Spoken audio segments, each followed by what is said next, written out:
One of the most enduring features of a superhero story is the costume that they wear while they're saving the day.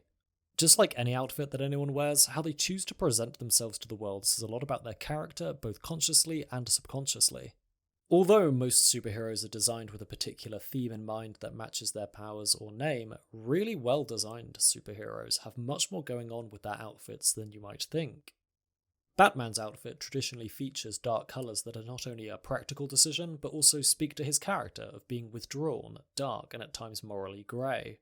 Superman's costume is bright and garish to give off an air of positivity, but also often features trunks that deliberately make him look a little silly in order to put people at ease about being in the presence of a demigod. There are many heroes and heroines who I could talk about, but today I want to focus on our favourite web-slingers, Spider-Man and Miles Morales. I want to talk about how and why their costumes differ, and how the evolution of their costumes within a story can tell a lot about their characters. I'm going to be mostly talking about Tom Holland's Spider-Man trilogy and the first two Spider-Verse films, sorry Toby, and I'm afraid they're going to be heavy spoilers for both, so you have now been warned. Before we begin, as I've now started doing in a lot of my videos, I just want to give a quick shout out to the writers involved in these pieces of media. For the Spider-Man MCU trilogy we have Jonathan Goldstein, John Francis Daly, John Watts, Christopher Ford, Chris McKenna, and Eric Summers. And for the two current Spider-Verse films, we have Phil Lord, Rodney Rothman, Christopher Miller, and Dave Callahan.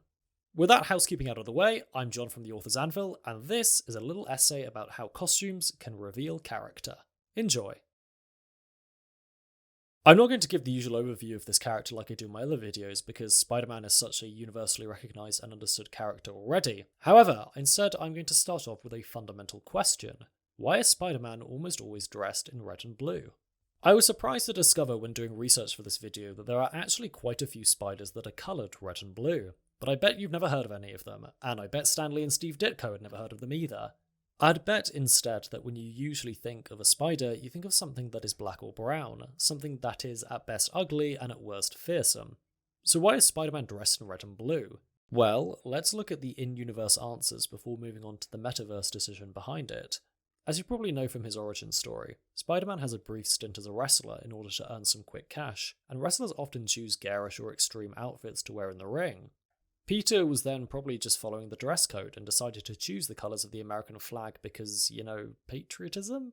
To be honest though, I find this in-universe explanation a little flimsy. Just because he wore the colours during his wrestling career doesn't mean he'd choose the same colours for his crime-fighting persona. In fact, I'd imagine he'd want to distance himself from the wrestling as much as possible, given that he did it for selfish reasons, which eventually led to his uncle's death. And also, I never really had Spider-Man as the patriotic type compared to someone like Captain America or Superman, so I don't really know why he'd choose the American flag for his colour scheme in that regard. The more likely explanation, and unfortunately the more boring one, actually comes from out of the page. Back in 1962, when Spider-Man first debuted, comics were still being printed on cheap newspaper using the full-colour printing method that gave nowhere near the depth or range of colour that we're used to seeing today. Having a grey-coloured superhero, for example, would be problematic if you stuck them in a cityscape. It'd be very hard to pick them out since there was such a limited number of greys that could be printed. Superheroes were thus often designed to be as garish as possible so that they stood out in neutral backgrounds, which made it a lot easier to market them, and Spider-Man was no exception. It was only in the following decades, when printing methods became more advanced, that we got to have darker and edgier looking superheroes, such as Spidey's symbiote suit in 1984. Aside from the symbiote suit, however, I find it interesting how Spider-Man's iconic red and blue has endured for so long, even throughout the dark age of comic books in the 90s. Now that we've had a look at the history of Spider-Man's costume, let's have a look into how it's actually been used in his stories to convey different character beats. There are many things to love about both of these Spider-Verse movies, and you can trawl through a whole slew of video essays explaining what makes them great visually and thematically. I hope, however, I can offer something unique in this video as we look at what the suit means to Miles Morales in the first film. Last spoiler warning for Spider-Man Into the Spider-Verse and Spider-Man Across the Spider-Verse, you have been warned. The first costume Miles puts on is after his universe's Spider-Man has been killed by Kingpin. He attends Mary Jane's public address in a shitty child's costume that is too small for him. This not only serves as a visual gag, but also a statement on character and a neat little foreshadow on what's to come. The statement of character is obvious. At this point in the movie, Miles may have his powers, but he is immature and inexperienced with them. He is literally a child dressing up as Spider-Man, and the shrunken look serves to make that obvious to everyone who meets him, especially the other spider people. It's only towards the end of the movie, when his Uncle Aaron has been killed and he's more desperate than ever to prove himself, that he finally gets a handle of his powers and earns the right to a suit that fits him properly. And oh boy, what a suit! There are two types of graffiti in this world, the kind that people do to be rebellious for rebellious sake, and the kind that sees the urban landscape as a canvas for creativity. Miles obviously does the latter, as demonstrated earlier in the film, and him putting this hobby to use like this is thematic in several ways. It's not just a way of him putting his soul into this identity, but it's also a message to the audience. Just like what graffiti does to walls and bridges and, bathrooms, Miles is painting over what came before to make something new. For better or worse, there has been much debate in the fandom about whether Miles Morales is truly Spider-Man or not. His character was introduced to Marvel in 2011 as part of an alternate universe saga, and since then he has enjoyed several comic runs and appearances in the Insomniac Spider-Man games, and of course now in this animated film trilogy. Although he shares pretty much the same powers as Peter Parker, albeit with a few additions, he has a different personality and backstory. Miles' suit and story throughout the Spider-Verse films thus reflect the meta-discussion of whether he's truly Spider-Man or not. This kind of meta-commentary through the use of costume design is something that I've personally never come across anywhere else, and it's just yet another unique flavour that's been perfectly executed in these first two films. It's not heavy-handed or shoved down your throat at all in the first film, and although it is much more apparent in the second one, I think it can be forgiven considering that the concept of meta is literally the entire core conflict of that second film. Into the Spider-Verse took a costume that most people on the planet, superhero fan or not, recognise and gave us a fresh take on it without moving too far outside the box. Given the wider discussion around Miles Morales as a character before the film even came out, the writers had a tough sell to make, but managed to do it with grace and without being obnoxious towards the fan base.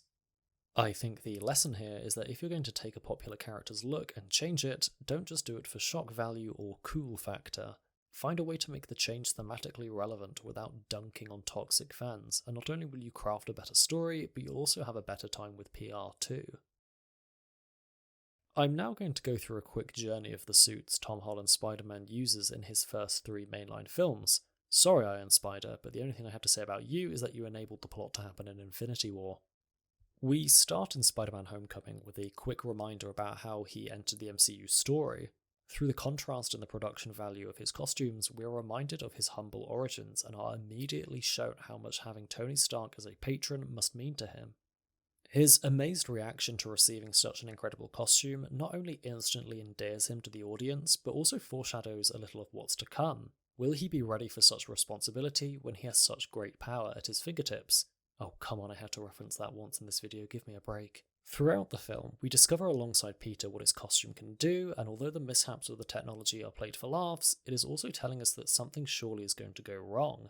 And it does. Peter ends up almost causing a catastrophe thanks to his recklessness, and I don't think it would have been as disastrous if he hadn't had all the functionality of that particular costume. After remedying the situation, Tony Stark takes away the suit, and Peter is left with his crappy homemade costume as punishment.